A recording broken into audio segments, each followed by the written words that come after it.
Kalau mungkin saudara-saudara kita yang berbahasa Inggeris, kita hadiahkan dia buku dalam bahasa Inggeris sebagai advice kepada ulama-ulama Najd. Ulama-ulama Najd itu dialah ulama-ulama yang berfahaman Wahabi. Inilah nasihat untuk mereka supaya mereka sedar, jangan sampai mereka menyeleweng. Ya, kita ni sebenarnya tuan-tuan dan puan-puan, Ahlussunnah Jamaah, kita tidak musuh pada sesiapa. Hatta pada orang kafir kita tak musuh. Kenapa ustaz dia orang kafir? Ni dia sesat ni, dia tak ikut Ahlussunnah. Kita ambil sikap Nabi sallallahu alaihi wasallam. Apa sikap Nabi sallallahu alaihi wasallam? Kita doakan. Ya Allah, Allahumma hdi qaumi fa innahum la ya'lamun. Ya Allah, berilah hidayah pada kaumku, mereka tak tahu. Orang-orang yang melontar batu pada Nabi sallallahu alaihi wasallam ni di Taif, Nabi doakan mereka dapat hidayah. Walaupun Nabi SAW sudah ada kemampuan untuk balas dendam dengan malaikat datang pada Nabi untuk supaya minta izin dirobohkan bandar Taif itu. Nabi kata tidak. Mudah-mudahan akan lahir daripada mereka orang-orang yang beriman pada Allah dan Rasul. Jadi begitulah sikap kita tuan-tuan dan puan-puan. Walaupun pada orang kafir sekalipun, kita doakan mudah-mudahan mereka dapat hidayah. Buat apa kita nak doakan mereka hancur binasa? Islam, Nabi sallallahu alaihi wasallam didatangkan ke dunia bukan untuk menghancurkan manusia, tapi untuk membawa rahmat kepada manusia. Rahmatan lil alamin. Rahmat pada seluruh alam. Jadi begitu juga kita. Kita dengan orang yang tak sefahaman dengan kita, jangan kita jadikan musuh. Kita buat perkara yang menyakiti hati dia, jangan. Kita tunjukkan akhlak yang baik. Jadi dengan akhlak yang baik, dengan budi pekerti yang baik, mudah-mudahan Allah buka hati dia. Kita berdoa bangun sembahyang tahajud, ya Allah, kesian sahabat aku ni, dia sudah kena pahaman Syiah, ya Allah, sahabat aku ni dah kena pahaman Wahabi, Salafi, ya Allah, tolonglah bukakan hati dia. Mudah-mudahan dia pun insaf. Jadi begitulah dia tuan-tuan dan puan-puan dalam tindakan kita. Dan demikianlah, sebelum saya akhiri, masuk kita dalam bahasan yang kelima. Ini bahasan yang second last, tapi insyaAllah saya ringkaskan sahaja. Beberapa kekeliruan dalam masalah bermazhab. Ada keliru sikit. Ada orang kata, kenapa saya nak ikut mazhab? Saya itibak. Itibak tu saya ikut Nabi SAW. Jadi mereka menolak mazhab kerana mereka kata manusia tu ada yang mujtahid, ada yang muqallid, dan ada yang muttabi'. Sebenarnya tuan-tuan dan puan-puan, muttabi' sama muqallid sama saja. Tak ada bezanya. Muttabi' ikut, muqallid pun ikut juga, sama.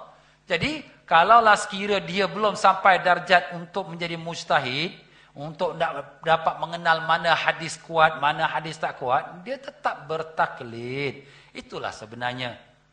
Walaupun dia kata saya nak ikut hadis, tapi awak ikut hadis siapa yang kata sahih? Imam Bukhari kata sahih. Awak taklid kepada Imam Bukhari, samalah juga taklid. Begitulah dia tuan-tuan dan puan-puan ya, dalam masalah ini tak ada perbezaan antara muttabi' dengan muqallid. Demikian juga mereka yang mengatakan, iaitu daripada segi bahasanya, mereka yang mengatakan bahawa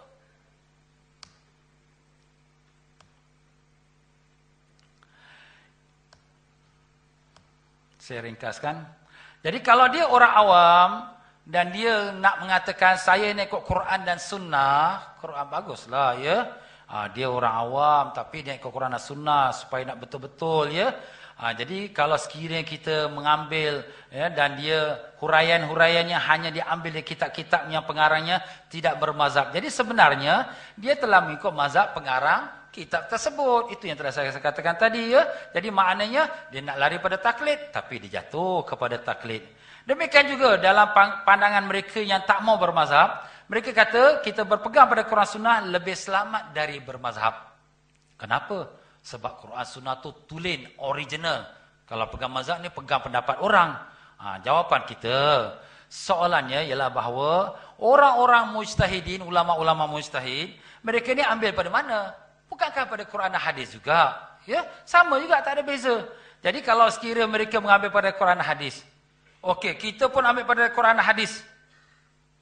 Sekarang kita bandingkan antara kita dengan ulama-ulama itu. Mana yang agak lebih tepat dan lebih benar? Dia dah cukup syarat jadi doktor. Kita ni belum cukup syarat jadi doktor. Dia buat ubat, aku pun boleh buat ubat. Tapi engkau ubat doktor tepi jalan aja lah. Maulah tuan-tuan. Ini yang sebenarnya. Orang makan ubat sakit, tambah sakit, yang nak meninggal pun meninggal.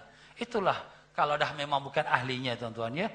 Jadi begitulah dia tuan-tuan dan puan-puan ya. Banyak orang-orang terpengaruh dengan fahaman yang mengatakan kita umat Islam Ahlussunnah banyak bid'ah, itu bid'ah ini bid'ah. Tuan-tuan dan puan-puan, saya syorkan tuan-tuan, kenallah sikit dalam pelajaran kita Ahlussunnah Jamaah. Dalil kita baca kunut, dalil kita baca kenduri tahlil, dalil kita bermaulid, semua sudah ulama sudah huraikan. Dalam buku 40 masalah agama semua sudah dihuraikan. Cuma kita saja yang kadang-kadang tak membaca. Ya, dan kepada mereka yang tak setuju, bacalah juga buku ni supaya mereka pun terbuka hati. Memang ada dalil lah, ada Quran, ada hadis, ada ijma', semua yang cukup. Begitulah dia tuan-tuan, ada orang yang terpengaruh dengan mengatakan tak perlu bermazhab sebab dia ikut hadis.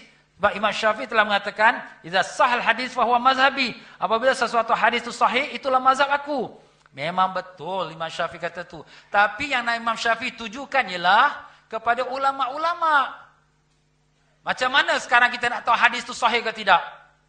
Mestilah dia juga seorang pakar. Kalau dia seorang pakar dan seorang ulama, barulah dia tahu hadis itu sahih. Kalau dia sekadar mengikut Imam Bukhari, Imam Muslim, dia belum lagi mujtahid. Jadi makna perkataan Imam Syafi'i apabila hadis sahih itu mazhab aku, itu bukan ditujukan untuk orang ramai, itu ditujukan untuk para alim ulama Imam mazhab Syafi'i rahimahullah taala. Ya, begitulah dia tuan-tuan dan puan-puan ya. Jadi kalau sekiranya ada juga orang yang mengatakan ingin mengikut mazhab Salafi. Ini selalu kita dengarlah. Saya tak pakai mazhab, saya Salafi. Kalau dulu perkataan Wahabi ni sudah orang dah semua dah takut, dah blacklist dah. Jadi dia tukar transfer pada Salafi, saya Salafi. Sebenarnya tuan-tuan, tak apalah awak nak Salafi ke apa, tapi sekarang persoalannya, Salafi ni mazhab apa? Siapa yang asaskan dia? Mana buku rujukan dia? Siapa pengarangnya? Ya.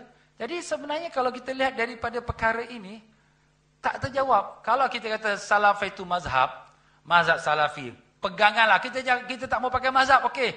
Pegangan Salafi. Apa bukunya? Minta buku, tengok buku pegangan Salafi kita nak rujuk. Mana bukunya? Siapa pengarang? Siapa pengasas? Kalau kita kata mazhab Syafi'i, Imam Syafi'i pengasasnya. Kitab Imam Syafi'i, Al-Um misal katanya. Ada bukunya, ada rujukan, ada ulama-ulamanya. Tapi kalau kita kata kita pegang mazhab Salafi, apa bukunya? Apa rujukannya? Siapa pengasasnya?